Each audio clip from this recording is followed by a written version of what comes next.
What's up, STS Nation, and welcome to another episode of Surviving the Survivor, the podcast that promises to bring you the very best guests in true crime. And today you're getting the triad of true crime, the three who probably know this case better than just about anyone else. Of course, as we know by now, Bryan Kohberger was in court Monday where he chose to stand silent, something that a lot of people hadn't heard about. So Judge, as he is known, entered a not guilty plea for Kohberger, and a trial date is now set for October 2nd at 8:30 a.m. Police say that the killer is 28-year-old Bryan Christopher Kohberger of Pennsylvania. We want to remind everyone that Bryan Kohberger is presumed innocent until proven guilty in a court of law. Best guest still on her way here is Kerri Rawson, who heard a knock on the door of her apartment, and when she opened it, an FBI agent informed her that her father had been arrested for murdering 10 people, including 2 children. It was then that she learned her father was a notorious serial killer known as BTK, a name that he had given himself. She obviously dealt with all the trauma and wrote a best-selling book about it called A Serial Killer's Daughter, and she was just featured on Dateline's most recent episode about the Moscow murders. The next face you know well, Brian Entin is News Nation senior national correspondent. He is an Emmy Award-winning journalist. He worked before there at WSVN in Miami, where I worked for a short time, and my wife, for those who don't know, the chief marketing officer, the chief technical officer, worked for a time at News Nation. And that, for full disclosure, is how I got to know Brian, who is a stand-up guy and coming on the show to offer his wisdom. And last but not least, we've got Jennifer Coffindaffer. Career in federal law enforcement spanned over 28 years. It included extensive investigative, operational leadership, and training experiences as an FBI special agent. In that role, she specialized in gang, narcotics, organized crime, and she too is an analyst for News Nation. So, quick housekeeping notes: Facebook, Insta, Twitter. Please follow us at Podcast STS. Patreon, you can support us, as well as YouTube, and the merch store is open. As you all know, I like to start every one of these shows remembering the victims. Oftentimes, they are forgotten when we get to true crime and we talk about all the drama and all the twists and turns. So let us never forget those young lives lost way too soon. Madison Mogan, 21, Kaylee Gonzalez, 21, Xana Kernodle, 20, and Ethan Chapin, 20. Brian, to you first. Just obviously, you've been on the ground running, doing amazing reporting. What was it like being back in court with him on Monday? Did you notice any changes in the way he was looking or acting? Yeah, well, first of all, thank you for having me. I really appreciate it. I'm a big fan of your wife, so we work together. We're buddies. But yeah, I'm still in Moscow, Idaho right now. I'm just in the hotel. It's still kind of early here. But yeah, I mean, it was weird being back in Moscow. All the students are gone for summer, so it's like really quiet here. I was at the house where the murders happened last night, and it's always really sad being there. In terms of court, Bryan Kohberger didn't look that different to me. I've seen him 2 other times in person, one time in Pennsylvania after he was arrested, and then when he made his initial court appearance here in Idaho. And he didn't look that different to me. He had like sort of like a bulletproof vest, or Jennifer can probably explain what that was, on underneath his orange jumpsuit. So he looked kind of bigger than he actually is. But he sort of had the same demeanor as the other times I saw him. He only looked at the gallery like one time where the family is when he walked in, and then he just looked straight on at the judge, answered most of the questions very seriously. He seems to understand what's going on. There weren't really any surprises in terms of the way he looked, at least to me. And Brian, and I'm going to get to Jennifer in just a moment. Again, we're waiting on Kerri Rawson, who hopefully is not having too many technical difficulties. Some people had mentioned facial tics, that he was kind of making some weird expressions. Did you happen to catch that at all? So I was sitting behind him. So I only saw his face when he walked in and looked to the side. Of course, I went and watched the video. Yeah, there were some kind of weird like ticks a couple of times. But I didn't read anything too, crazy into it, honestly. I mean, I didn't think it was like in relation to anything specific that the judge was saying or anything like that. And Jen, welcome back to the show. Bryan just mentioned a possible vest underneath the jumpsuit. I heard other people say that. A couple of people who had not seen him before said he actually looked smaller in person than they were expecting. But was he probably wearing some sort of protective vest underneath that orange jumpsuit? Well, first, I also want to say thank you so much for having me again. And yes, he was wearing a vest underneath there, and that's standard procedure for a case like this. Look, there's a lot of people who don't like Bryan Kohberger because of the charges he is accused of. And so for that reason alone, there's a lot of, angst and anger possibly that could be directed for them. So, or against him. So it's just a precaution. And Bryan, are you surprised as Kerri is situating herself there? But are you surprised at sort of the relatively quick turnaround with the court date? It's expected the trial is expected to last 6 weeks. A lot of people were predicting, November possibly, which is when these heinous crimes occurred. But Judge set the trial date for October 2nd. Does that seem quick to you? Yeah, I mean, I was surprised because I thought it was going to be way out, and this is only like a little more than 5 months away. Of course, a lot of that can change. I mean, I think they had to pick a date at this hearing, and they wanted to keep it within the speedy trial time frame. Kohberger's attorney did. So, I mean, I think that they could still obviously come back and say we need more time. But yeah, I mean, it surprised me that they would be able to get all the evidence together that quickly if they actually do it. And that's a possibility. I mean, when both sides talked about the date and talked about how long they thought it would take, they sort of had this this exchange back and forth. Like they seemed like serious to me, like they were actually planning on that time. So it'll be interesting if they get everything together that quickly. And maybe that's a strategy of the defense, like to sort of put the prosecution in a bit of like chaos mode. Like, you got to get all this together in the next 5 months. Maybe that's something they think that could benefit them. And just so the audience knows, Bryan is actually doing active reporting in Moscow, so he's going to have to probably hop off closer to the bottom of the hour. So I'm going to go a little Bryan heavy on the front end, and I'm going to get to Kerri in just a minute. But the clock is now ticking too, Bryan, right? In terms of the state notifying the defendant about, and the judge obviously, about whether this is going to be a death penalty case. But the consensus, I think, is that it will be, right? Yeah, so they have 60 days from the time of the hearing on Monday, the state does, to decide whether they have the intent to seek the death penalty. So I guess that'd be like 58 days now. So the clock is ticking.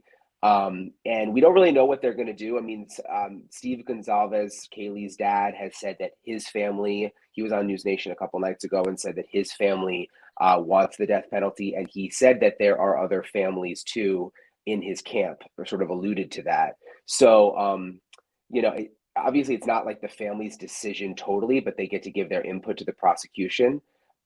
So it'll be interesting if we're actually working on a story about this today. It'll be interesting, like if some of the families want it and some of them don't, how the prosecutor will handle that.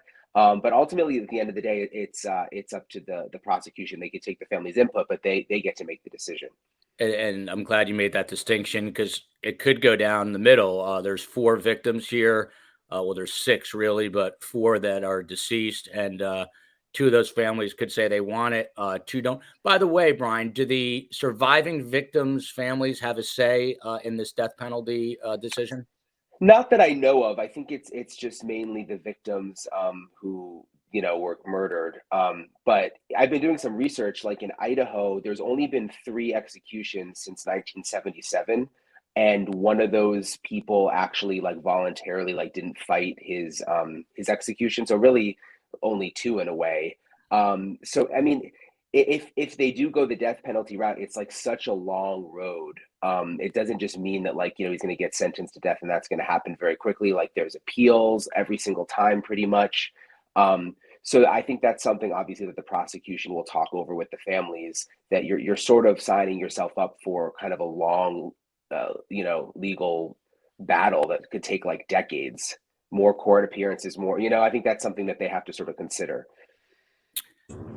Kerri Rawson, a mom as well. How are you? She's racing somewhere. Kerri, so in court on Monday, we all know Bryan Kohberger. He stood silent, as they say. It's interesting because, as far as I know, your father did the same thing, but you weren't even really aware of that till this happened on Monday, or you didn't remember it. Tell us about that, if you're not frozen in time. And it looks like she is. So we will come back to Kerri in just a moment. But to you, Jen, what you were interviewed in the Dateline piece on Friday night, and there were some revelations there. What stood out to you most about that episode once you had a chance to watch it? And I don't think a lot of people realize it, but you were interviewed as a guest on the show, but you really didn't see the whole episode till it was over. So what stood out there? I didn't see the episode actually until Monday. So it was interesting, social media sort of lighting up about it. And I was trying to keep track of everything that was going on. And then finally at about midnight Monday, I finished it. Certainly what stood out was the piece of information concerning the purchase of the sheath and the knife. The other thing that stood out to me in watching it completed is it was such a great job of presenting what is known from A to Z, that anyone could tune in and not know anything about that case, and by the end have a good understanding of what purportedly happened. So I thought it was very well done, not because I was in it. I didn't even know what pieces I would be in it, but because it was so complete. And Bryan, back to so the Gonzalez family has definitely been the most outspoken of the victims' families, I would say. And Steve Gonzalez was both on CNN and News Nation. And on News Nation, he said something to the effect of, "You can't just hunt our babies. You can't come to our state and hurt our people. It's unacceptable." And then on CNN, he talked about this emotion of rage. So kind of a two-parter there.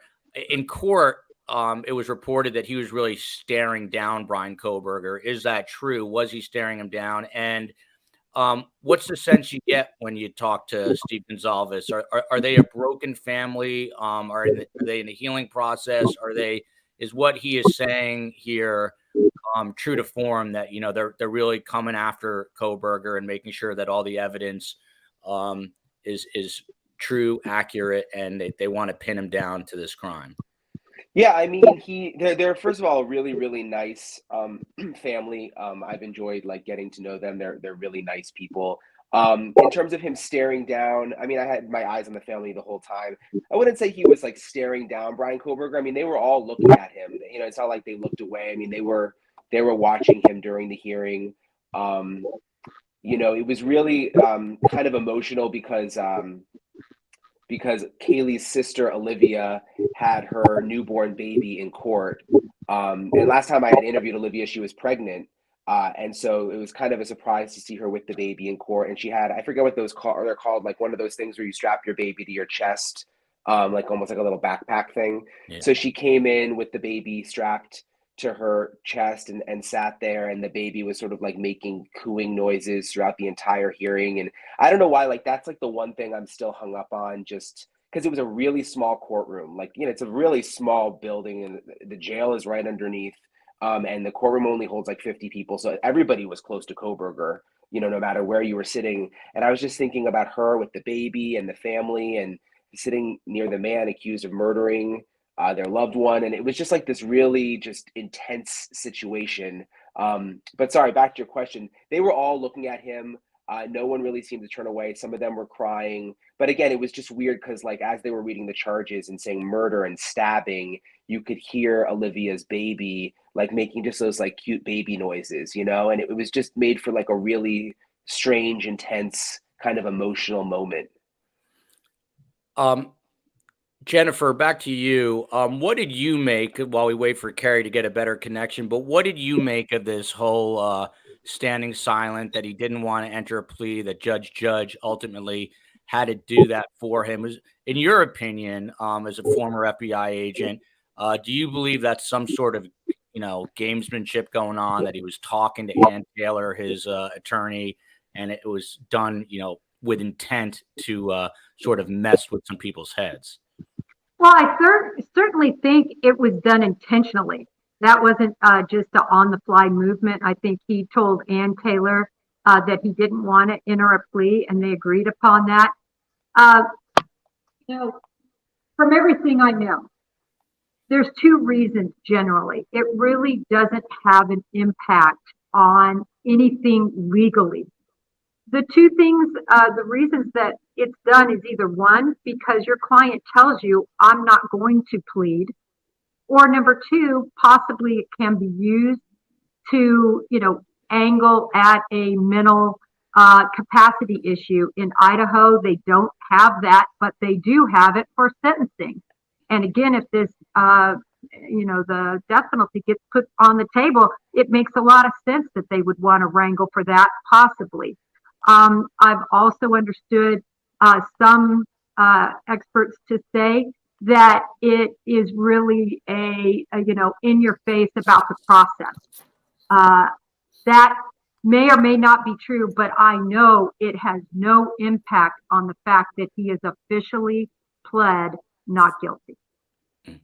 And she is in the house. She is parked and ready to go. So, Kerri, welcome to you. Hi, read Joel. your bio, but now that I have you, I was asking you about, and we were just talking about with Jen and Bryan, that Bryan Kohberger chose to stand silent. I was talking to you and looking at some of your tweet threads, and I don't think you realized that your own father had done the same thing. Is this true? No, and so I apologize. My oldest's bus did not show up. School's out early here in Florida. The last day of school's tomorrow. Literally, like I'm getting texts like there's no bus, and so that was me. And then so I apologize. I'm a dad of 3. Trust me, I know. Trust me. Single mom life over here. So, so my dad stood silent. And I wrote about it in my book. I had conversations with my dad back in 2005 after he was arrested. And then I totally forgot about it. And one of my besties, Rose, 901 Lulu on Twitter, she scooped me, scooped the world on that one Monday. And then I didn't even remember, and then forgot to tell media. So that was my bad. So I'm playing catch up here to Rose. So there's letters in my book where he talks about standing silent. So we had these conversations. He was arrested in February 2005. And we knew right away that he was guilty. So we were told that night, the FBI called us back and said, hey, your dad's confessing. And I was like, confessing to what? Because I still didn't think he had done him. And they're like, confessing to the murders. And then they said they found stuff in our floorboards. And I'm like, what did you find and where? And they said that they had found souvenirs from my father. So they found driver's license of the victims, jewelry, basically my dad's prized possessions. And he had put them under the floorboards in our hallway underneath a cabinet. So we had like a lot, 3-bedroom ranch, one bathroom house. Can you imagine living in like a 900 square foot house with my father for 20 some years? That was fun. So you got like drawers, and there was at the bottom was like this junk drawer that was really heavy, and it wasn't something you would pull all the way out. And under there, he had made a false bottom. He had cut into the wood, and that was where he stored his special stash. He did this after sometime in like the early 70s. After some of his murders, he had done this. He was really like handy carpentry. So that's the hallway we wrote out tornadoes, and that's where that stuff was. So the FBI the investigators pushed him that first day. They knew he was BTK. He was like playing games with them for hours. And they said, look, we know you're BTK, just tell us where your stash is. And then we won't tear up the house for Paula, my mom, and the kids. We'll do it very nicely. That was hit their pressure point with my family. And it worked because he didn't want the house torn up. And so he told them where that was. And then they didn't mess up the house. So anyway, they called me, said, hey, he's confessing. We found this stuff. I said, what? They told me enough that I knew, my family knew. So we knew very early on that he was guilty. I guess they just trusted us. I think they knew we weren't going to work with the media. So we knew a lot more before the public and the media did. So after that, then we started writing letters asking my dad to plead guilty, like basically to man up, be responsible and do the right thing for our family, the victims' families, the community. I mean, he had just put the community through hell for like 30 years. So we said, man up. And so then you see these conversations where he's saying, hey, I've got these pre-trial hearings coming up. He's warning us. The public defenders were contacting my family. They were very supportive, letting us know what was going on. And then he ended up standing silent. And I don't know exactly why, other than I believe he didn't want to put a not guilty in his voice on record because he was still deciding what he was going to do. And he was very like weirdly law abiding in some ways, even though he was committing these horrible crimes. Like Jennifer would say, like he wanted to look very law abiding, and it would have bothered him like on his BTK morals to have put in a not guilty. And I want to get to some of the BTK BK comparisons and see if there's any veracity or relevance to that. Again, Brian Entin's going to have to jump off in a little while, so I want to get some information from him. Brian, what was your reaction to the Dateline episode and the fact that if in fact it is true, it was a single source? Dateline's got a lot of pressure on them to be right, but they said that this knife, this K-bar knife, was purchased by Kohberger more than a year in advance of the crimes, and he basically traveled from Pennsylvania to Pullman, Washington. By the way, Cindy Hollenbeck was just on, who's from the Moscow, Pullman area, and shout out to Papa Bear from Moscow. But Brian, what about the revelation that this knife was purchased on Amazon? Yeah, I mean, I thought that was really interesting.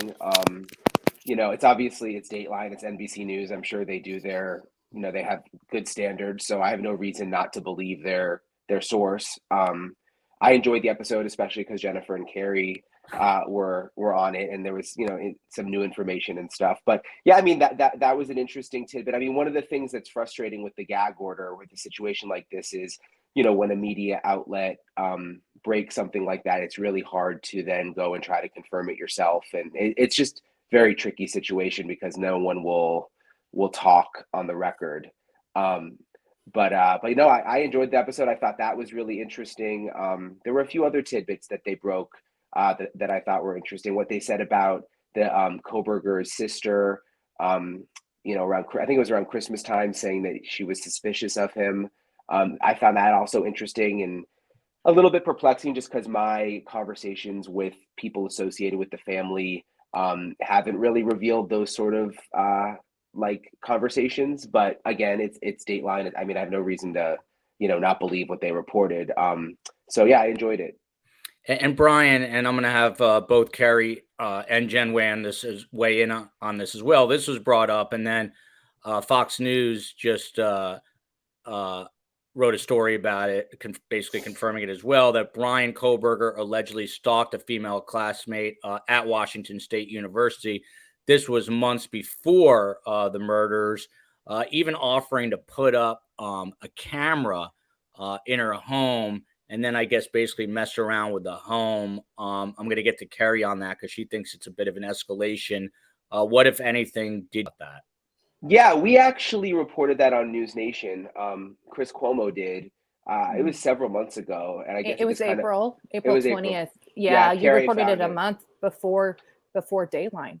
Yeah, so we reported it, and I was actually back out at his apartment complex yesterday. It's an associate of his, I believe another grad student. She lives in one of the buildings kind of behind where he lived. It's a very big complex, and basically had this home break-in, and then says that Kohberger offered to help her install security cameras at her apartment. You confirmed it then, Entin? No, so I that wasn't my reporting. I mean, News Nation reported it. Yeah. Oh, yeah, okay. But I didn't actually talk to her myself. That was a different person at News Nation. All right, because just for on the record, I think Fox News is quoting back to Dateline sources. Some outlets do that, some don't. I'm still a baby, whatever media person here. So some outlets are telling me we won't cite back to somebody and some will. So I don't know if they advance the information. Like if you go read it, I think it's more Dateline's reporting, but basically News Nation was reporting. But I do believe Dateline maybe knew some things before News Nation on my timeline. It's a very sticky situation. Coffindaffer can talk about for somebody like me that has decades of experience of being news and then now making news and then working with news. It's like juggling about 15 balls at one time. So hopefully I'm doing a decent job. I try to stick to facts, and I push. Entin and Koff will tell me I push back pretty hard on them, and I literally told Entin to go back and figure something out. So I'm sure I'm getting things wrong though too, and doing YouTube from the TV. But it's hard for me because what Entin was talking about, we were running into all of us with this gag. It's impossible to confirm, and then everybody protects their sources for good reason. So you have to decide on your own the credibility of each piece of information. And I'm literally pushing back on Twitter right now, telling people do not dismiss one outlet or another because of politics or because they ticked you off 5 years ago. Literally, you've got to take each piece of information and decide your own personal credibility of that journalist and that information. And then you have to decide, if you believe it. And it's very complicated right now with this case. Like Entin was saying, you have to trust this outlet that they have reliable sources and then go see if you can fact check it. I mean, right, Coffindaffer? Like, it's insane. Yeah, I want to hop in for once. I'm sorry, Jen, real quick, just to say that Kerri has messaged me off. We talk a lot during the day, and she's definitely got, and I think Bryan will agree, really good reporter instincts for not having been raised as a reporter like Bryan and I. And she asks great questions, and she checks it all out. But Jen, please respond. No, ditto what Kerri said. I'm not going to re-say it because she said it so well. But I will add to that, at least for me as an analyst, I'm analyzing that information as it's presented factually. Mm-hmm. In other words, I am not here. I fact check on my own, as you can see on Twitter and things, but I'm called to analyze that information. So as an example, this information, taking the belief that it's true, because I do not think Chris Cuomo and I don't think Dateline are going to jeopardize their reputation by fabricating some information so that they can get the scoop. And this is far too detailed, and it makes a lot of sense from my view in terms of what Bryan Kohberger, if indeed he is guilty, would be doing. And that is baby steps leading up to this massive murder. You don't just do this massive murder, you do smaller burglaries. And I've said that from before he was ever even found. Whoever did this would have done small burglaries leading up to this crime.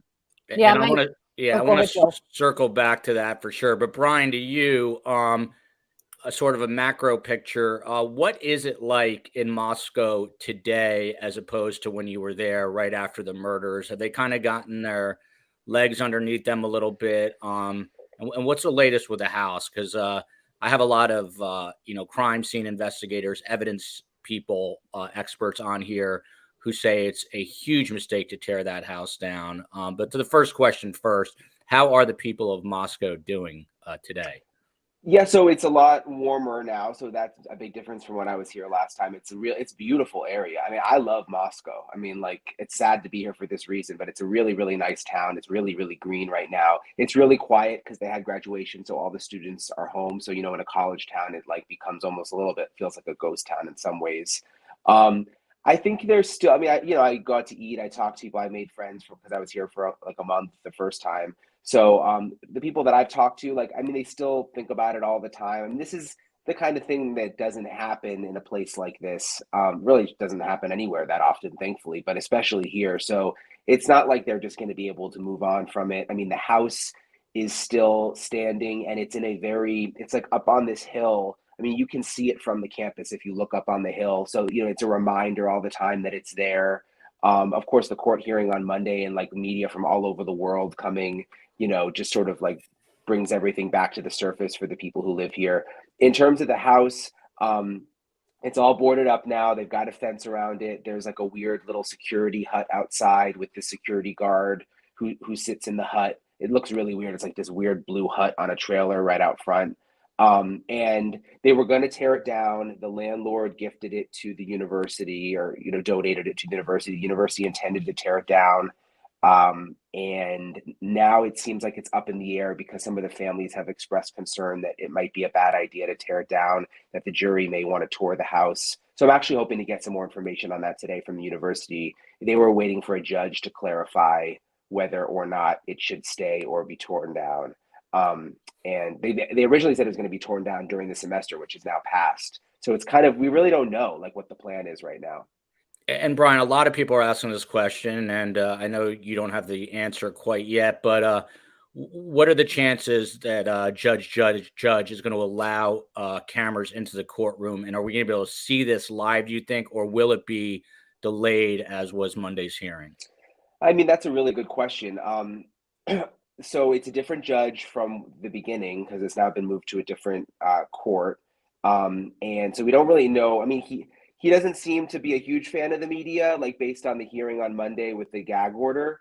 So I don't know if he'll keep it the way it is, where they release the video afterwards, or if he'll allow a live stream. He didn't really give an indication. So I my gut says maybe he's just going to keep it the way that it is. But I don't really know what the difference is between if you're going to release it right when it's over in real time. To me, like, I don't really see what the difference is. Like, why wouldn't you just live stream it? Kerri Rawson, back to you. Sort of neither here nor there as it relates to what we're discussing at this moment, but I was thinking about this. Do you think your father would have been caught when if he didn't taunt? He was taunting the police and taunting the media. I hate to say it, but he was excellent at what he did. And I had a profiler on the other day who doesn't seem to think that he would have been caught too quickly if it wasn't for his own ego at the time. Yeah, so he initially committed his first crimes entering the Otero house in 1974 and murdered 4, and then he committed 3 more murders in the 1970s before I was born. My mom was actually pregnant with me on his 1977 Nancy Fox. Then he had a gap. He said he got busy raising my brother and me. He got real busy chasing me because I've always been a handful. So there were like an 8-year gap. So he literally stopped communicating with the police, the games he was playing in the 1970s. The night of my first birthday, they had my birthday party, and then he went out and mailed a letter to the police or the Wichita Eagle how he was communicating. And that was his last letter. I don't know if something hit him with me getting older, or I was walking or something. But he stopped communicating in 1979. And then he didn't show back up communicating till 2005. Now, he committed 3 more murders in there, but they didn't have those on him. When they arrested him in 2005, they didn't even have the one down the street, Mrs. Hedge, or the last one. I actually turned him in on Mrs. Hedge the day he was arrested. So they didn't have him on those. There was only one communication to a family messing with them, a widow or an 88, 89, somewhere in there. So he would have got away with it for a while if he had not started playing games in 2004. There was a 30th anniversary on the Oteros that was aired on TV, and he watched it. My mom and my brother say that my dad watched it, and we think that kind of woke him up. And then he realized nobody remembered BTK, or hardly did, and so he wanted to be known, and the narcissistic psychopath got in there. So he played games with the police and the FBI for like 11 months. I don't know if he didn't think he was going to get caught or he wanted to get caught. If he hadn't played those games, it would have been several more years. I believe Coffindaffer, they would have got him on DNA like they got Golden State and these other guys. They eventually would, because they used my DNA to get him. So they would have eventually got him on familiar DNA, like, the uploads and then genealogy groups. They would have eventually got him. He would be in prison by now, but it would have been several more years. Jen, do you agree with that? Yes, I do agree. Interestingly, I lived 5 miles from Kerri, from 1977 through in Wichita until 1988. Wow. So there was not, and I went to the same college, That's my and dad. we were in the same criminology program Yeah. as Kerri's dad. So BTK is something that I definitely grew up with. Um, so it was very real for all the citizens. I agree with Kerri. DNA would have got him, just like it's translated in the Bryan Kohberger case, interestingly, with the familial DNA. But in any event, yes, he would have been caught, and it was a good thing he was caught, because you never know if he would have also continued to reoffend. Jen, were you fearful in those years that like everyone else? 100%. I mean, those murders took place, as I said, 5 miles from my house, 10 minutes. Well, Jennifer, you're older than me. So did you know of BTK? Because I didn't know that acronym until 2004, when basically I read it online with ABC News. It was becoming news, and I didn't even know for months after he had started his drops. I was living in Michigan. I was pretty sheltered and innocent. But I didn't know that acronym. Did you know of him? We knew. Yes, everybody knew. I mean, you're older than me. Yeah, I'm old, and that's what I should caveat it. Plus, I lived very near there and in Wichita, and so it was something that all of us knew about and feared, from the standpoint that the media put it out there. People were always looking for clues. People wanted, individuals to be safe and aware. And they did the right thing. And certainly, law enforcement, the Wichita Eagle and Beacon was a newspaper where you could read about it. Cake TV, featured it. So we knew, and our parents told us, and teachers, and, it was discussed, because we knew there was a serial killer out there right amongst us. And nobody, as I've always said, you don't fly to, Alaska to commit a crime. It's where you work, where you live, where you breathe. Yeah. So did you studied my dad then in your criminology classes, correct? I wouldn't say studied him. Well, no. I meant BTK. I don't recall that. I recall studying all serial killers and how they functioned. And so in other words, there was no class per se on BTK. He was one of the many that we studied. So no, not in that way that they did a class particularly on him. It's interesting to me that usually serial killers hunt, for lack of a better word, in their home area or an area they know well. Like my dad only committed murders in Wichita, which is a place he knows like the back of his hand. He did do stalking and trolling and other breakings and enterings. And we were talking about escalation with Kohberger, and I'm sorry I didn't follow up with that question. But yes, if Kohberger did commit these burglaries that we're finding, or these panty raids, things like that, total escalation. My dad is notoriously known for these things back into his childhood. He literally was doing breaking and entering and stalking and stealing lingerie by the time he was 8 or 10 years old. I mean, that is him on record saying that. There's got to be this deep past of history in Kohberger if he's guilty, and we're just not finding it for some reason. So I'm confused why did Kohberger not commit murders at home? Have we missed them? Or did he have some kind of desire that he needed to be away from home and basically keeping home life safe and protected, and he went very far away out where Bundy was to do what he did? It's just a weird thing. What do you think, Jen? I think he may have tried. And I know they're looking into this, but botched burglaries, individuals that reported somebody that they saw outside their window lurking and ran off. All of these things, I think, and again, we don't know what law enforcement has, but I can guarantee they have looked through all of those reports, and they have some idea. I don't know if they can connect it to him, but if it's in and around where he lived, that's a big indicator, and probably won't make the threshold of being brought into court. But there's no way this was his first gig. And we've reported that in Pennsylvania, the authorities there continue to go through cases. To our knowledge, they haven't made any like official connections, but that they've been doing interviews, and like this is like an ongoing process, going back and looking at unsolved murders and that kind of thing. Yeah, and we need to remember that with the pandemic going on, as far as we know, Kohberger, a lot of his classes or maybe his whole master's program was online. There's been some debate about that. Now, one professor told the Daily Mail it was, but then students are reporting being in classes with him and him being in Ramsland's crime lab. She has some special house that's all crazy, like where she trains up forensics and detectives. It's quite a thing at DeSales University. And he would have been under her teaching at his last 2 years bachelor's too, but there's a pandemic gap in there, and Lord only knows what this man could have been doing, especially if he was online.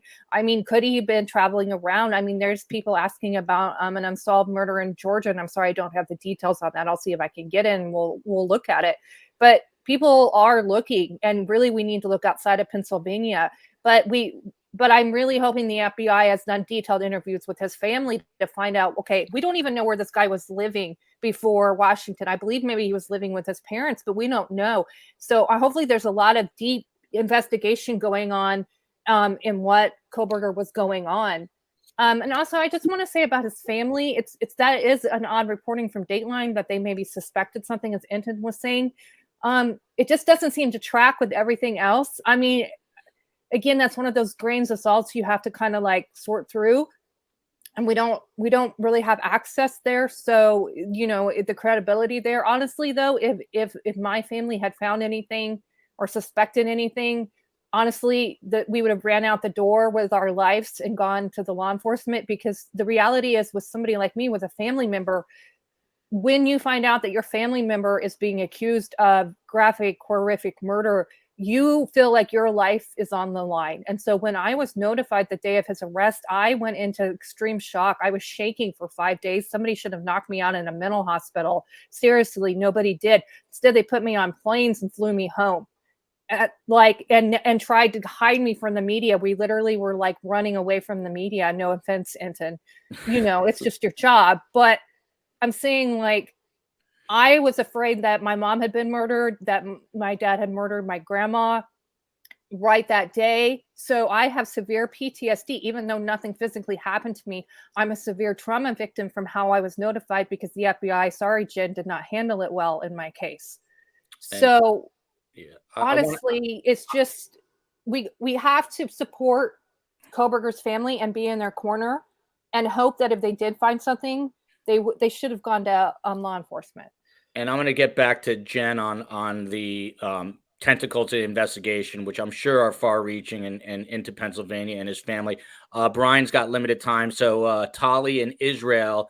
To Bryan, by the way, Baby Doll says Bryan Entin is a doll, and Julie Frew in the UK, the best guest. Bryan is the GOAT.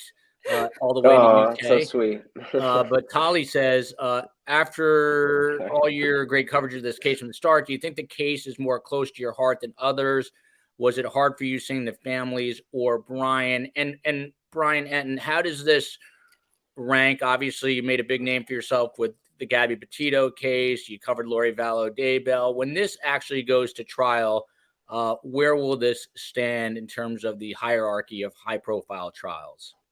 I mean, they're all, you know, people are interested in them all. Like, I don't know if there's really a hierarchy. They're all really sad in different ways. I mean, you know, from doing this job, Joel, like, and you, Jen, and the FBI, and Kerri, with what you've been through, like, you kind of have to, like, at least I try like 75% of the time to just like think of it like work, just to get through. And like, you know, you do your research, and you can't like be emotional about it, or you wouldn't be able to do it every day. And then you just have moments where it is like it just breaks through, you know, like I said, the baby in court, like for some reason that was just like a moment for me. Like that was like, you know, that made me emotional, you know?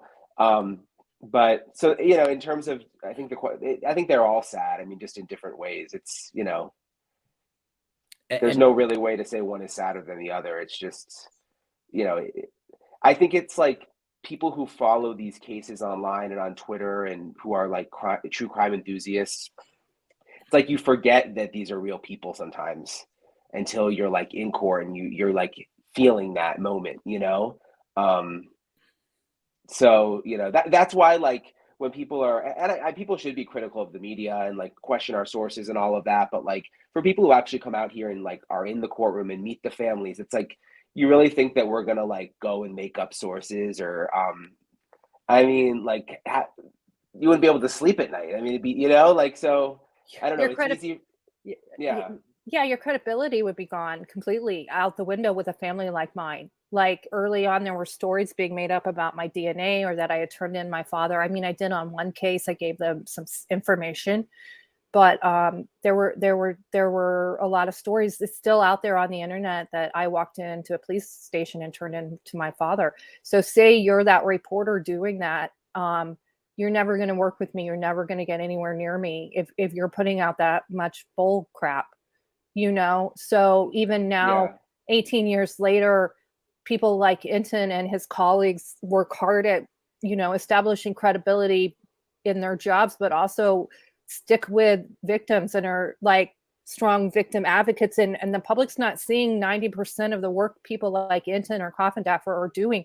Coffindaffer and I have had our rounds over the last months, but literally she's put up with my nonsense and been really patient and kind, like kind of like a older sister to me. So like nobody sees that what we're put through every day. I mean, this team right here, I literally consider Entin and Coffindaffer a team of mine because we work together pretty closely, quietly. And I get really ticked off that people go and bash them because it really makes me mad. So I'm kind of getting kind of loud about it. No one has anyone ever bashed Bryan Entin? The guy's too sweet. And listen, and we should get bashed though. No, I mean, seriously, like people should hold. I've told Kerri this. Like, people should hold us to the fire, and like, especially when it's like sourced information and you're not, I get it. Like, I want people to question us, but like the people I work with, like, I'm super paranoid. Like, if I report something that's like not like that's from a source or something, like, I'm paranoid. Like, I will make sure that it's right or that, the best of my ability. Yeah. Just because it's not worth losing sleep at night. I mean, it's not. I mean, from Joel, when you did it, it's not. It's like that saying, like, it's better to be right than first. I mean, yeah, it's just not worth it. It can be high stress too, because there's deadlines and there's pressure on Bryan, especially to break big stories and keep the machine going, and it gets super stressful. But anyone who handles it with more grace than Bryan Entin, I do not know. He does a great job. You guys are too nice. Yeah, and I always love to watch him. Bryan, one thing that was a little uncomfortable in court, and again, I know you're too sweet a guy, but let us know when you have to bounce off.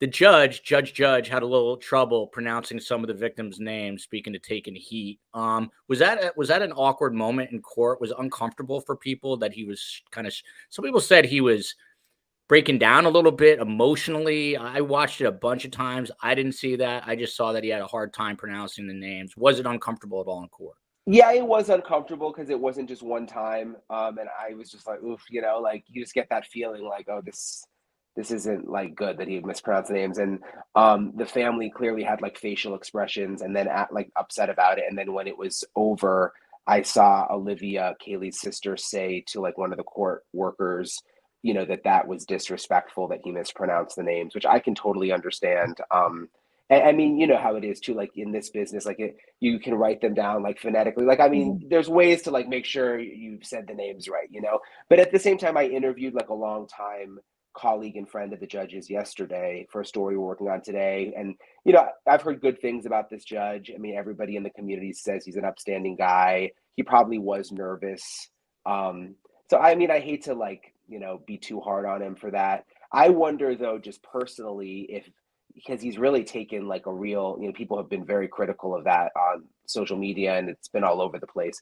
I wonder if that's going to play into his decision with the cameras. Just personally, is he going to be like, I don't want to deal with this every day kind of thing? I wonder if that's going to, maybe push him towards, not doing the live stream or something. Jen, there's all this conversation about transparency. Do you think there should be cameras in the courtroom? No, no one likes that. And here I am part of the media. My end game is always justice for these kids. That's it. That there's a fair and lawful process that's followed. And when you have cameras in the courtroom, even though, everybody wants to watch, I want to watch. I like being in the know and understanding what happened, but my balance is more toward justice. And I think the problem is, you know, sometimes things aren't, they're exacerbated. I'm going to take as an example the situation with the mispronunciation of Haley's name and of Xana's name. And I was thinking, how could that happen? Well, I believe perhaps this judge is probably like an FBI agent. We don't watch media about our cases. I would guess this judge hasn't watched a lot of media. Has he read about it? Perhaps. So maybe he hasn't heard over and over these names. I am not trying to give an excuse. I'm trying to provide a possible explanation. I think on the cameras, the reason he did them on the delay is because if something happens in court, if somebody jumps over and tries to attack Mr. Kohberger or whatever, he wants to be able to say we're not sending that out. I think that's the reason for the delay.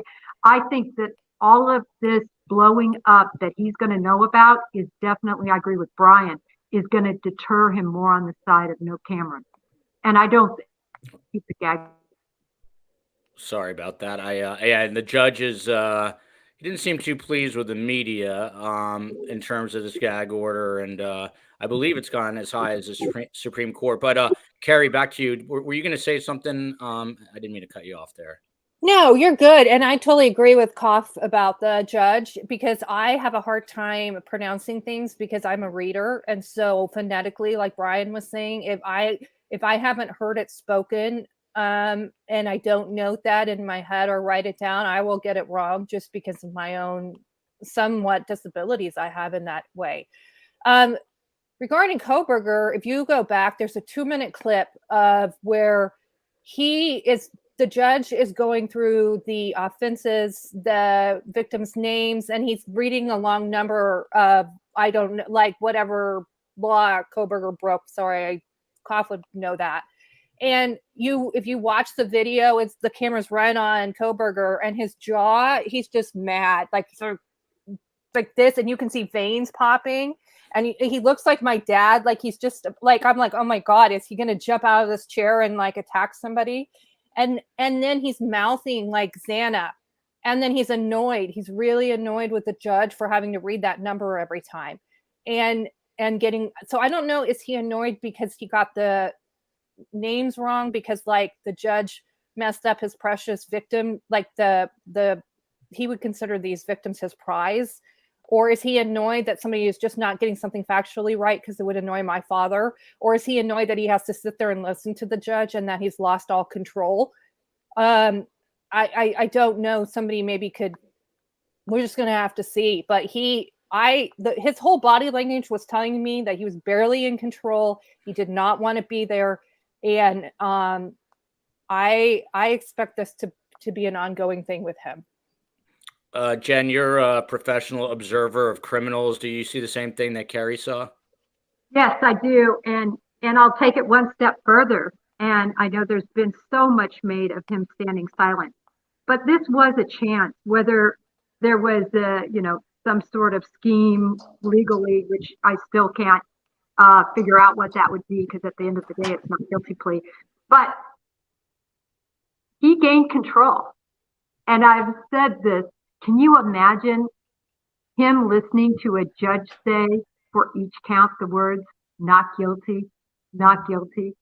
It's just for somebody, if he did indeed do these crimes, this is a way to gain control again and to have somebody else saying not guilty on his behalf. Hey, Bryan, Adam Bluefire, do you think the prosecution has more damning evidence hidden that they're going to surprise release during the trial? Obviously, they've got to hand over their discovery. That was one of the questions that came up with this secret grand jury. Did they have to, hand over any kind of exculpatory evidence? But is there still more coming, do you believe? I'm sure, yeah, because in the probable cause affidavit, it was just the basics of what they needed to make the arrest, and that's all we really have officially.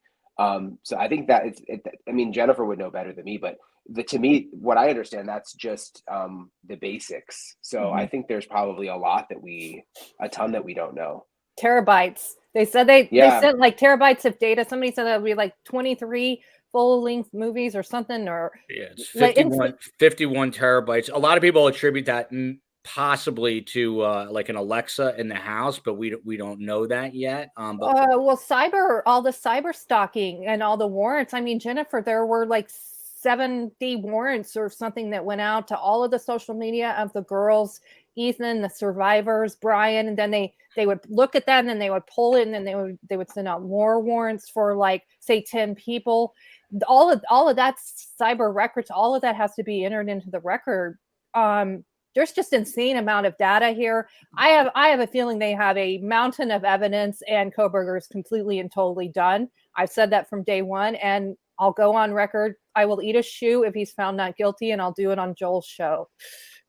There we go. And by the way, there haven't been any violent crimes in Moscow since he's been apprehended. I'm just saying. But bedtime stories with Bela Lugosi for Bryan.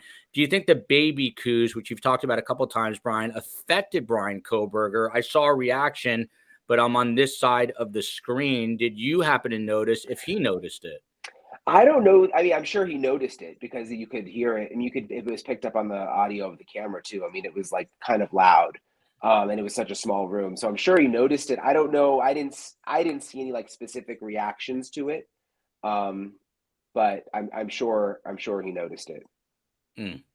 Bryan, now I'm getting nervous because you're being too kind. So again, you've been more than gracious. I want you to stay as long as you would like, but when you have to bounce, I know you have to. Yeah, I'm gonna hop off just because I got to put my story together, or I'll get in trouble. So, what are you? Just a quick hint. What are you working on? What's next? So we're doing kind of an interesting story today. It's going to be on Elizabeth Vargas's show on News Nation and on Banfield about the death penalty, about kind of what I was telling you about. Just there's only been 3 executions since 1977, and then also like a lot of people don't think about this, but Idaho is pretty much an entirely red Republican state. Latah County, where this happened, is like a blue dot in a sea of red. It's Democrat mostly. It's a college town.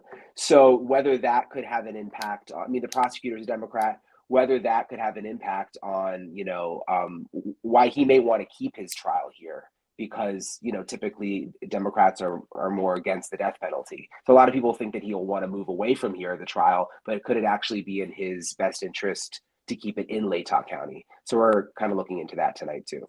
Do me a favor, send our love and thoughts to the people of Moscow. And remember, you're part of the triad of true crime. So we're going to have to have you back. I will. Thank you guys. It was good seeing you guys. All right. Good Thanks, Bryan. Later. The goat. Right, thank you. Jen Coffindaffer, I wanted to get back to this, this report that Fox News Digital had, and shout out, I think it is Mike Ruiz, if I have that right, Kerri. Yep. By the way, we need to get him on the show one of these days. But do you think this was an escalation? If this is in fact all accurate and true, that he was installing a surveillance camera, offering to help this young woman out, and then kind of messing with her apartment after the fact? Yes, I do. And I also think it's a part of that narcissistic trait of, and I know this sounds odd, but trying to be the knight in shining armor at the same time. Having this young woman, ingratiated to him or helping her. So it's kind of a mix, and I think both were at play. You know what? One element that I shared with Ruiz at Fox News Digital on Monday, the reporting that came out of there was the ties to my father, which Coffindaffer knows well. So my father, of course, he escalated, like I said, and then in 73, he lost his job with Cessna. It was a layoff. It was due to like economic issues with fuel and stuff, a crisis, energy crisis in the 70s. And so he lost his job and he got really depressed and really low. And so one thing I'm wondering is, when Kohberger didn't get that Pullman internship, which he would have probably been notified, we think in April, is that what led him to buy that K-bar and then drive it across? Was he already cyber stalking these girls, Kaylee and Maddie and maybe Santa? I believe he was targeting Maddie and Kaylee or maybe just Maddie, but was he cyber stalking? We'll know because they look back at the records all the way back to 21. So he could have been cyber stalking them for years, long distance. He maybe intentionally tried to go out to Washington with them in mind. We don't know, chicken or egg here. So with my father, then he lost his job. He got very depressed. He was suicidal. And he said he was idle. He had the devil's hands. He would get bored. And so he was breaking and entering more. And then he was thinking what he had been fantasizing and thinking about murder for a couple decades, on bondage and stuff.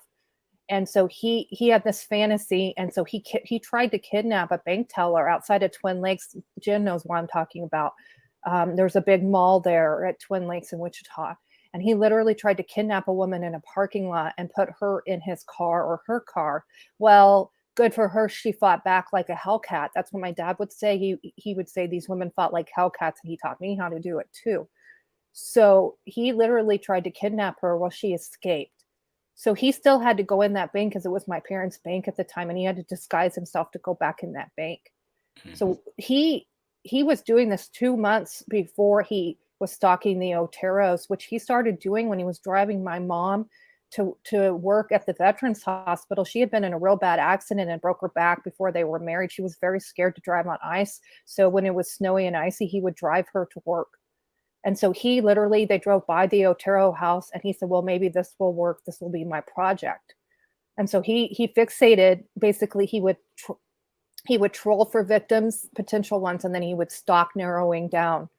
And so there was only like a 2-month gap between that attempted kidnapping and entering in the Otero house. And then when he entered, he didn't expect Mr. Otero to be home, just like Kohberger didn't, I don't think, knew everybody was home, or he only wanted to go in for Maddie or maybe Maddie and Kaylee. So my dad walks into the situation. He has no mask on. He walks into a situation with a man there. And it gets out of control very quickly. And so my dad has to come up with a way to control these people. And it did not go. And my dad calls it improvising. Literally, my dad had to improvise and find enough materials to murder these people. Literally, that's in my dad's words. So anyway, where I was getting at was after that, he then got a job with ADT installing alarm systems in people's houses, because ADT had a boom in business because of my dad's crimes, because 4 people were murdered in the Otero house, pretty much unheard of in the Midwest or Wichita. All these people wanted alarm systems, and ADT needed to hire new people. So they hired my dad to basically go prevent my father. And so my dad was going to criminal justice classes at night at WSU and working at ADT during the day, walking around wearing Mr. Otero's wristwatch in front of everybody, and going into their homes, installing these alarm systems, stealing lingerie, stealing petty money, stealing little trinkets, bringing those things home.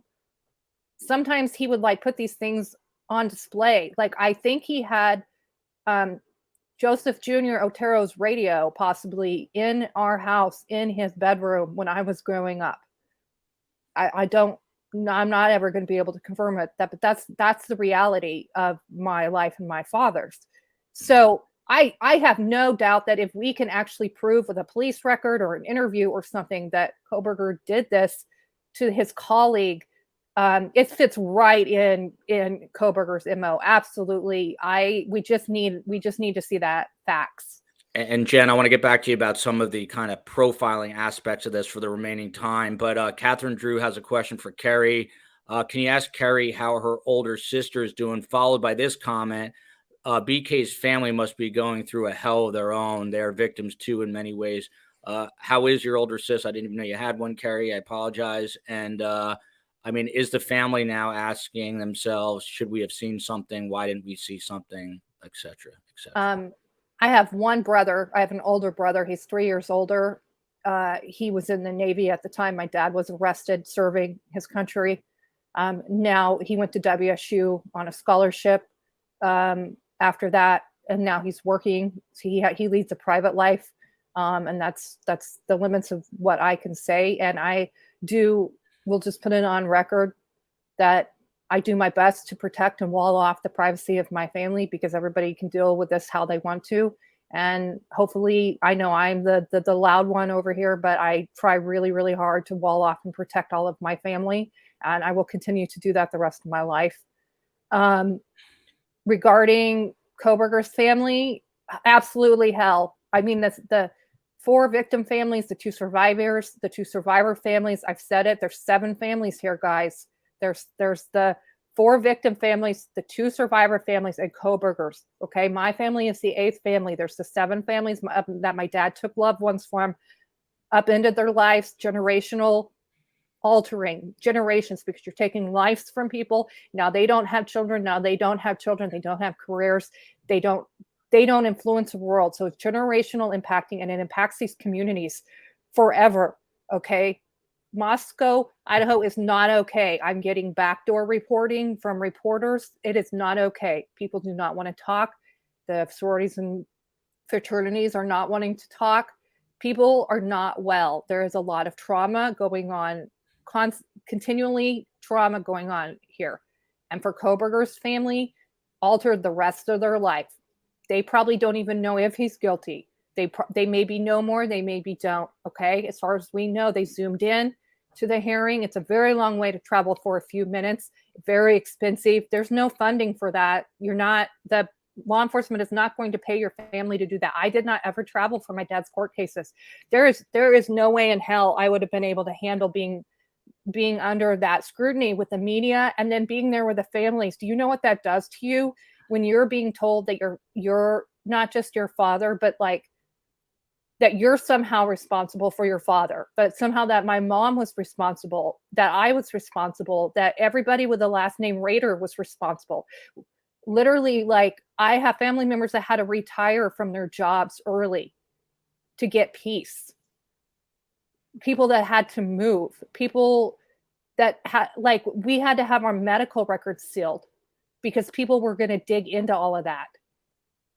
Like, still now. And so, Kerri, do you think your dad cares that he affected generations of your family to come with this? When he was arrested in February of 2005, the first night or so, he wrote a poem called Black Friday. So he was arrested on a Friday. And he wrote a poem where he says that now he realizes that my family, basically what had happened, and that we were basically victims. I'm paraphrasing the poem. But he realized, like, what he had done. So at times early on, and there's times later on after I started speaking up, because he sees me on TV. He's read my interviews. He's not allowed my book, but people have sent it to him in piecemeal, so he's probably read most of it. They just send it little pieces of it in. There's times you can get through enough of the sanity that he realizes, and then he gets upset. And he said, in 2015, I realized what I did to my family. But then 2 months later, he's trying to narcissistic control us and overrun us again. So there's always just this weighing. With Kohberger, I don't know his level of, like, I would assume he's a psychopath. That's where I believe, if he's guilty of these crimes. But we don't know really what his communications are with his parents and where he's landing. Leslie writes, thank you for sharing such personal accounts, Kerri. We only see what is public, and your insight really helps to understand more. Thank you. Thank you.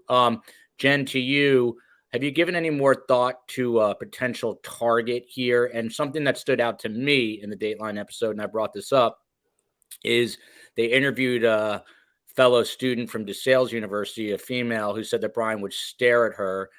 She said it was a little, I don't know, it was a little off-putting, but she just chalked it up to Bryan being Bryan.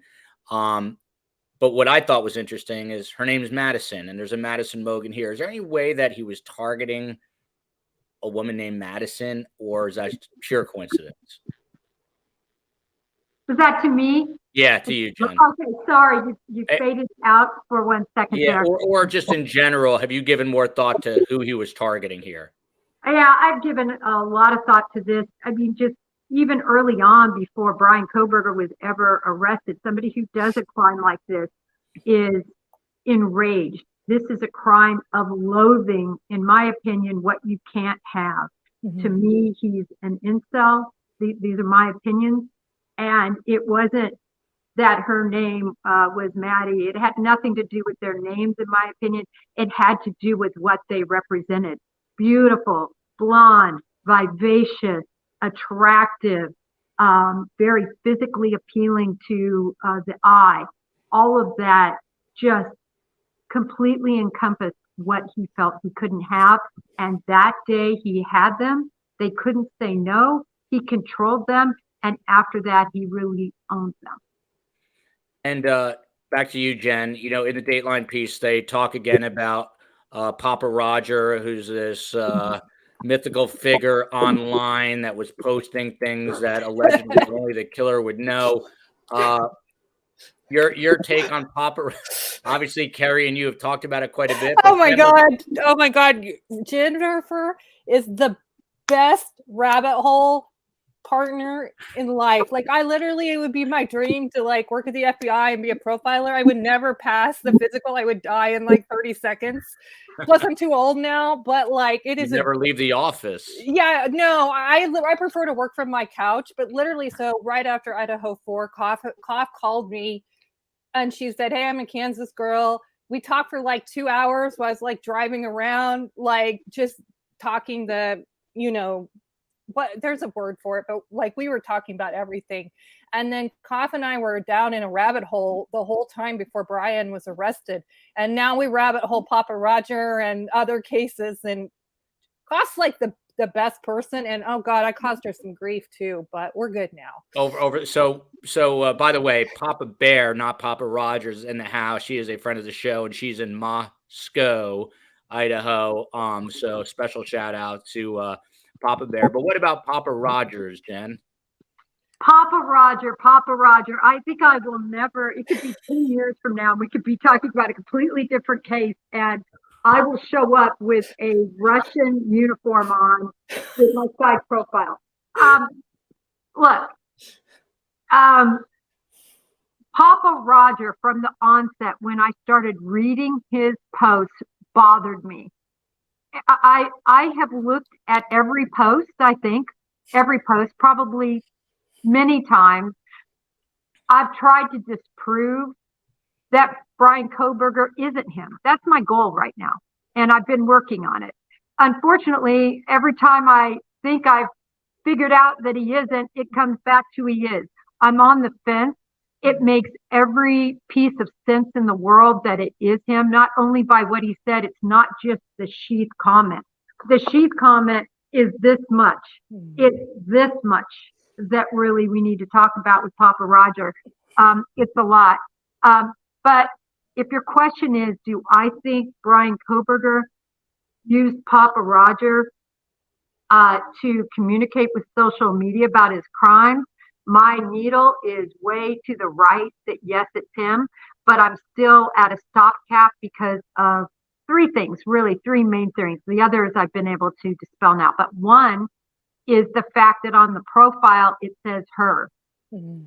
But I'm not convinced that that wasn't done purposefully for multiple reasons.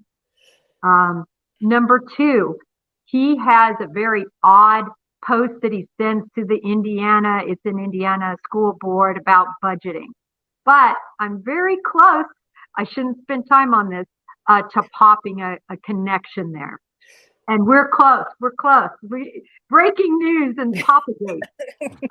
But we'll see if for sure. And then the other one was a tweet regarding an individual in California regarding politics, specifically kind of sticking up for the military. That one doesn't strike me near as oddly. It's the budget one. But anyway, the fact that it went offline completely. Now there's no admin. Closed down makes all the sense in the world.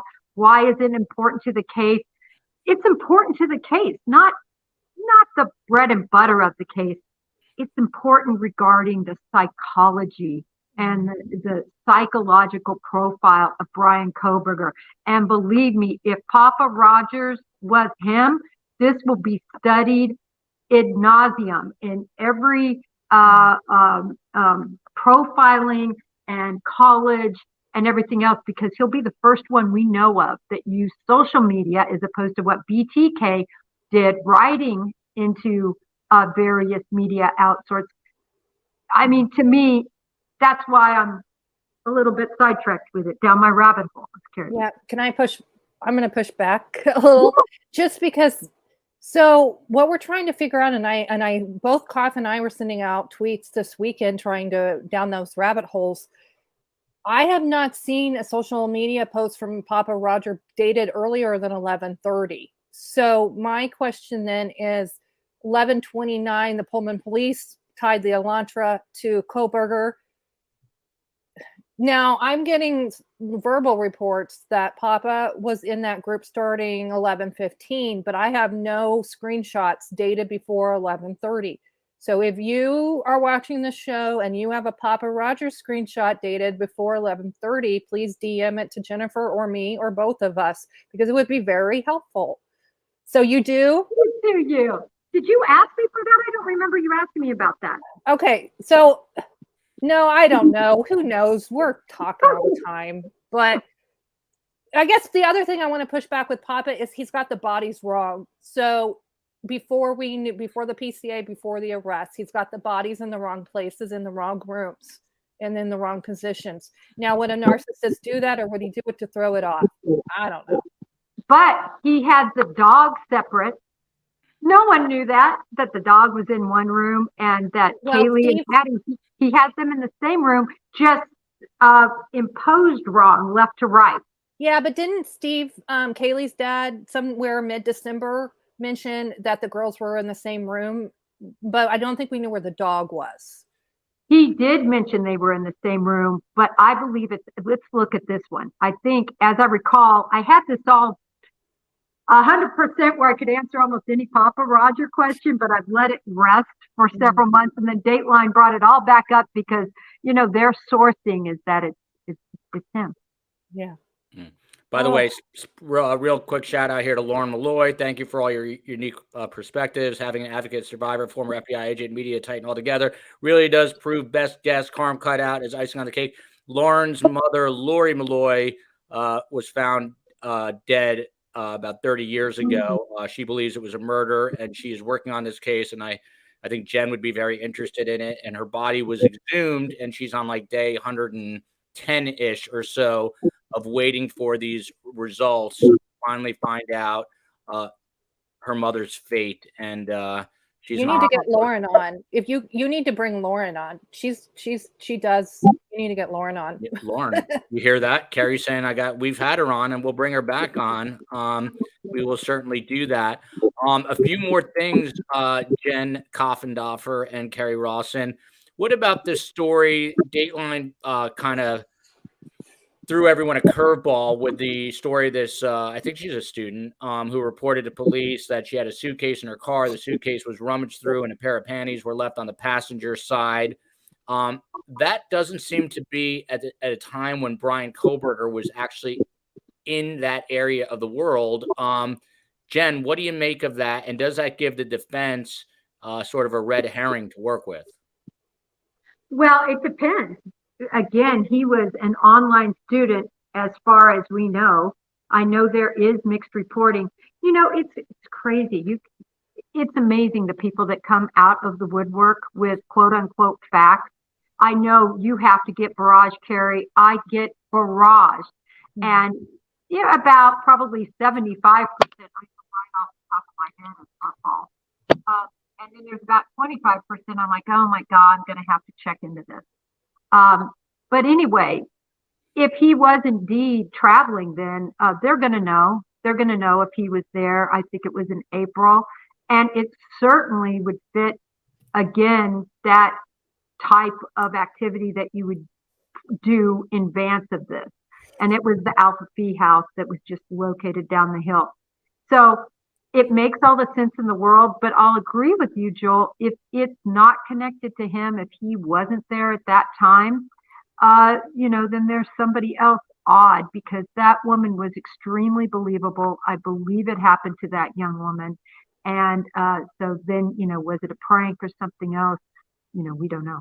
Wow. It was March. It was in March of 22, just right before April. But like Koff says, we don't know if he traveled. I don't, on record, I don't think it was Kohberger. I've been pushing back on it. I pushed back when I was interviewed with Dateline. You don't see that. So you don't always see that pushback. You're not seeing, I sat for 2 or 3 hours of tape, hours of B-roll, Coffindaffer did. You're not seeing you're not seeing how the sausage is made here, guys. So like she said earlier, we are called to be analysts. We are called to try to give color commentary and our experts' opinions on what we are experts in. We're doing our best. We're human. There is a massive media churn. There are deadlines. It is a very high pressure job. We are doing the best that we can. And you're not going to see us on an outlet pushing back and saying no, because it doesn't fit a certain narrative. And that's nobody's outlet's fault. It's just the reality of this world. Norwegian Blonde, is Kerri going to write a book? And then there you go. The chief technical officer just took care of it. Kerri Rawson is the New York Times bestselling author of A Serial Killer's Daughter, followed by this comment. Kerri would be a fantastic author. She's very knowledgeable. You're working on a book, right, Kerri? I'm working on a second follow-up memoir called Breaking Free, Overcoming the Trauma of My Serial Killer Father. Very behind on it. I have a very nice publisher that's being very, very nice. I have other projects in development that'll be announced later. I am running the media cycle and running on Starbucks. And yeah, it's a little bit crazy, right, Koff? Sorry, I have her muted. Jen, I wanted to get back to you actually on 3 more things I wanted to cover. The knife sheath at the crime scene. Any more thought given to that? Was that human error on the suspect's part, trying to leave in a hurry, or was that left as a marker from the killer? Back to the shoe comment that Kerri made. If that was purposefully left, I'll eat a shoe. This is a huge error on his part. There is no way he wanted to go in and out of there, smooth his glass, not leave a sign, and watch everybody wonder until he was ready to commit his next crime. No way. In the frenzy of everything, he didn't have it affixed. It was either in a pocket or he had it in his waistband, and it fell out. Yeah. And again, the fantasy, as Kerri was talking about, when you talk to these individuals, when you study them, the fantasy is never the reality. Mm-hmm. And I think that's also why he ended up leaving without trying to take any more victims. Everything was going wrong. He's got a dog barking. You know, the fight was on with at least some of the victims. Now Ethan's there, he's not making his quick rescue. Then he looks over and there's, Dylan Mortensen there. Everything was crashing in. It was time to make the exit. Ted Bundy did it too. And by the way, Papa Bear, who's in Moscow, Judge has heard these names thousands of times. All of us in Moscow have no excuses, and he needs to own his own nervousness if that was the case. But you can tell, rightly so, people are sensitive, and maybe he should have been better prepared. But I like to give everyone the benefit of the doubt. Who knows? Maybe his wife yelled at him just before. It's happened to me before, Kerri. Yeah, I'm just going to follow up with Coffindaffer. I think the sheath, like she said, he either carried it in or Maddie or Kaylee pulled it off. It was found next to Maddie. Again, another reason why we think Maddie was maybe the initial target. My working theory is the girls were not sleeping in the same room. My working theory, and this is my opinion only, that Kaylee was in her bed because the bed is still there. There was a photo early on from Fox News. You can see her bed and you can see the covers are unturned. My theory is that Maddie was sleeping alone. We would know. Investigators will know because where are the phones unless Kaylee carried her phone over. My theory is Kaylee heard him attacking Maddie. She got up. She ran over. She inadvertently locked her locking door with the dog leaving him in there. Kohberger never saw or touched the dog. Kaylee ran in to try to save Maddie, then saw what was happening. Kaylee, I think, tried to leave. I think he stabbed her in her back based on the information we have, and then threw her on the bed. But that is my working theory, and it could very well be wrong. My guess is that all hell broke loose, like Coffindaffer said. Then he was trying to escape. He ran into Santa. She was walking around with her DoorDash and her TikTok with her headphones on, see the PCA. He ran into her. Then he ran into Ethan. I don't think he probably even knew Ethan was there. Ethan's very big. My guess is it did not go so well for Mr. Kohberger. Then he was leaving, trying to get out. Was he injured? Was his knife broke? Was he scared? Was he running out of adrenaline? He would have been absolutely exhausted from the adrenaline. He didn't see Dylan. If he had seen her, I don't think she would have survived. Then he leaves. Then in the next morning, based on the PCA, you see where he comes back, right, Jen? He comes back with the cell technology. I have a feeling he was coming back to see if Ellie had showed up because he wanted to watch the show. I also wonder if he remembered that he didn't have that sheath, and I wonder if he thought he was going to go back in that house, but then he decided it was too risky. My God, if he had gone back in that house, would Dylan and Bethany still be with us? It's not even a question you want to contemplate. Kerri, by the way, look at this. She will eat a shoe, not a show, but a shoe on Joel's show. I will. I'll get you ketchup and mustard. Jen Coffindaffer. Two more quick things. That Pullman police stop, the Washington State University stop with Kohberger being questioned. How did he come across to you? He was asking a million questions, and he seems like he'd be a giant pain in the ass if you're his attorney. But what did you make of it? So it's interesting because there's two clips, and I had never seen the Dateline clip, which is different from the clip that was really running through media. And it struck me that he's not going to plead. I mean, here he was pulled over for such a pretty minor infraction, although a very dangerous infraction. Just months ago, somebody did the same thing, you know, how you inched out, and then they went and somebody ran the yellow and they sideswiped them and the car flipped over right 6 cars ahead of me. So it is an infraction. I couldn't believe people were arguing about that, whether it's an infraction to be in the middle of an intersection like that. But in any regard, I don't think that police officer had any intention. Some people said, oh, he talked her out of it, or he talked her out of it. I don't think that was it. I don't think she had any intention. This is a small college town. It was a warning. But to hear him go through the imaginations of this is what it was. And really, I'm from a small town, so we don't even have intersections like this. I didn't know you should do this. And then he said, oh, did you see that car was going to let me through? Did you see that? And she looks at him and says, no. He doesn't want to be wrong. He wants to be in control. At the very end, he says, very sardonically, oh, so you just wanted me to back up? It's so perfect microcosm. People may say, oh, that's making too much out of all this. We all try to get out of tickets. Look at all he went through for his explanation to try to say, I did everything right. I think it's important, too, to note how he's treating a woman police officer. Very disrespectful, very narcissistic, talking down to her, asking her to go dig up some random code. Honestly, I think the man has a problem with the judge not reading the code correctly. Like, I think Kohberger's got that code of an offense that he committed memorized. That would very much be my father. That would be very offended that somebody had some code wrong of a murder my father committed. That's classic psychopathic narcissism.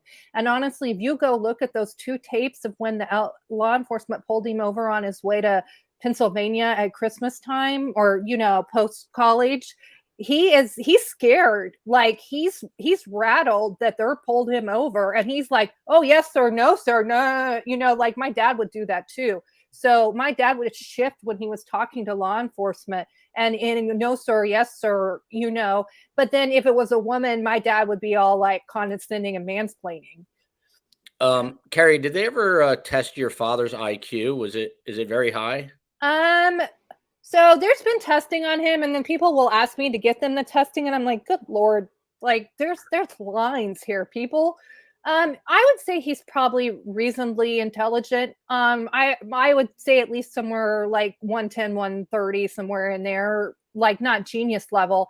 My dad has some learning disabilities with writing, a writing issue.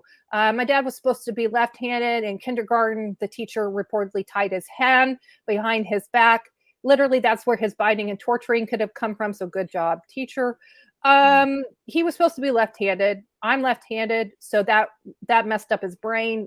Like I'm sure it did. I mean, not that it's an excuse, but all of this factors in. So my father is known for having spelling issues and communication issues, but really he does just have some learning disabilities. I also have similar ones. It doesn't take away from his intelligence. And final point I wanted to get to, and I'll have Kerri take this first because I think she brought it up actually, but he was denied this. He applied for a Pullman police internship. I believe he found out that he was not accepted around April 4th of 2022. Kerri, you believe that this is maybe the point where he turned dark. Can you explain that? Yeah, so if we're profiling him and comparing him to my father, we know when my father was a kid, he basically had what we call nowadays a classic conduct disorder, oppositional defiant disorder. None of that stuff existed in the 40s and the 50s. My father got no help. Nobody knew, So if we're tracking that along, with Kohberger, like there's with my father too, we see this weighing back and forth where my father said he wanted to be a good guy. He wanted to be a white hat. He was in the military. My dad really probably wanted to be a police officer, wanted to be a detective. He tried, honestly, I'm not trying to defend my father here, but I'm saying he tried really hard at times to be a good guy, and he had the ability to stop. So my father is a rare one like Golden State. He had the ability to stop and not commit murders for several years. He had control over it. And then he said what would happen is the fantasies wouldn't be enough, the bondage, the motel parties, all these things that kind of kept that murdering in check. It was like he was trying to control the murder. He would garden, he would fish, he would redirect that energy into like stamp collecting because that was better than murder, right? Because he said murder was really difficult and that you would get caught and it was very risky. So he said as long as the fantasies held that in check, it was enough. So when you're talking about dark and light, with my father, he rolled over when he lost a job because somebody like my father, he has this outer shell of being very strong and inside there's nothing in there. And so he's literally protecting that inner stuff. So when you're talking about a psychopath, it's not that they don't have feelings. I was just talking to a colleague of mine. It's not that these people don't have feeling. It's like they're all feeling, okay? And they don't have a regulation and control over it. And so with Kohberger, my theory is he was denied the internship, denied access to that crime lab that I think he wanted access to. Fox News reported about that, about body cam footage that the Kohberger would have had access to, like live camera footage of body cams. And I think maybe that's what drove him possibly to Washington also. And I think when he was denied that job, it's just another step forward. And now he's mad. Now he's angry. And now he's going to buy a knife and he's going to do something with that knife. He's fantasizing about it. So he's fantasizing for however many months that is between April and November. And it builds up. And so then you combine that with stalking and it gets too intense and they'll tell you they have to do it or they're going to explode. And then after the murder, they chill. And so it's reported that the colleagues in Washington, his when he was a TA, the students said after the murders, he didn't care and he wasn't grading papers and he was giving everybody A's because he's like chill, right? And so if he hadn't been caught, I would assume we would have already had another mass murder and then he would be a serial. That's all opinion. Jen, anything you want to add to that real quick? Papa Bear, our sweet community of Moscow is indeed forever impacted. We are still grieving and are hopeful for justice. We deeply feel for all families of victims, including BK's. Kerri is such an inspiration. By the way, before you get to that answer, I'm sorry, Jen, this is interesting from JC. What about the fact that there's a Moscow in Pennsylvania within 30 miles of the PA family home? Could there be any relation to that as to why he chose his victims in Moscow, Idaho? Any possible crimes there? But back to this turning dark after the police internship, and if you want to respond to any of this, Jen. I think he was dark before then, but I agree with Kerri that there are points of tipping, and I think that was a tip point, but I believe that there were several tip points in his life. We see them in his writings, the ones that have definitely been confirmed to be from him, the visual snow, all of that, I think, built this person. And I think he was capable of this murder whenever he had the opportunity. Although whenever you have high stress going on and the building of fantasies that you can't fulfill, it reaches a high pitch and a tipping point, and that's what happens. By the way, the chief technical officer letting us know May 25th, tomorrow, is Maddie May Day in honor of Maddie Mogan. Family and friends are asking all to do a random act of kindness. So that is pretty touching. This has been an amazing conversation. They are the triad of true crime. Jennifer Coffindaffer, by the way, special shout out to Bryan Entin for coming on today. He is News Nation's senior national correspondent and Emmy award-winning journalist, an all-around great guy, a friend of the chief technical officer, and just a great reporter. And we hope to have him back as part of this triad of true crime. Jen Coffindaffer, she spent close to 30 years in the FBI and law enforcement, and she specialized in gangs, narcotics, organized crime, all sorts of stuff along those lines. Jen, we're going to have 2 court dates in June. Anything you're looking for there, and what's up next with this case? What are you expecting? Well, I certainly expect that the gag order will be enforced by this judge. And then I think that the media outlets and the Goncalves family will move that up to the Superior Court of Idaho. I should say move it back. The big mistake they made in trying to get an answer quick, they skipped the vice president and went straight to the president. You never do that. You follow in the FBI and in anything governmental, you never skip your boss and go to the higher ups. So they're learning a tough lesson there. In terms of the discovery, I think, he's going to have to make some decisions about the personal backgrounds of the scientists that would present some of that DNA, and the fact that they're probably not even going to use, they don't need to, the familial link anymore. They have his DNA. So there's a lot that I think that the defense is asking for that is just not going to be provided. We'll see what this judge says. But I think the government has provided what they have. Always 51 terabytes of it. Yeah, exactly. 51 terabytes. Always awesome to have the Koff on, Jennifer Coffindaffer, and of course, Kerri Rawson, who I am proud to call a friend. She is so much more than just BTK's daughter. She is a best-selling author of A Serial Killer's Daughter. She's also a dogged reporter, and she takes no crap from anyone, but she is getting to the bottom of all of this. Kerri, what are you looking for next in this long twisting road that is the Bryan Kohberger case, and of course, those 4 innocent victims out of Moscow, Idaho? Well, I know Taylor's going to be tough as nails. She's a tough public defender. I mean, Kohberger needs a team. So she's just doing her job. She gets knocked, but she's doing her job. She's asking for discovery. So she's been asking for a motion of compels to discovery. She's on her 3rd one. That's coming up in June. I'm not real good with the legalese. I'm learning. And then she's asking for all the information that is accessible to her from the grand jury. Now, the public's not going to see that. That's going to be sealed behind its seals, but she has every right to that information. That's just a sort of a procedural process. I still sort of just hold out about 5%, thinking maybe Kohberger will plead just because he doesn't want to die under the death penalty. These guys oddly will murder, but they do not want to die. It's like my father's greatest fear is to be dead. So I think there's about a 5% chance he'll bargain. I think that's the only play the DA has, is to bargain for the death penalty. But if the families are really asking for it, I don't know what's going to happen there. Expect a trial. I don't know if it'll be as early as in the fall. That just seems early.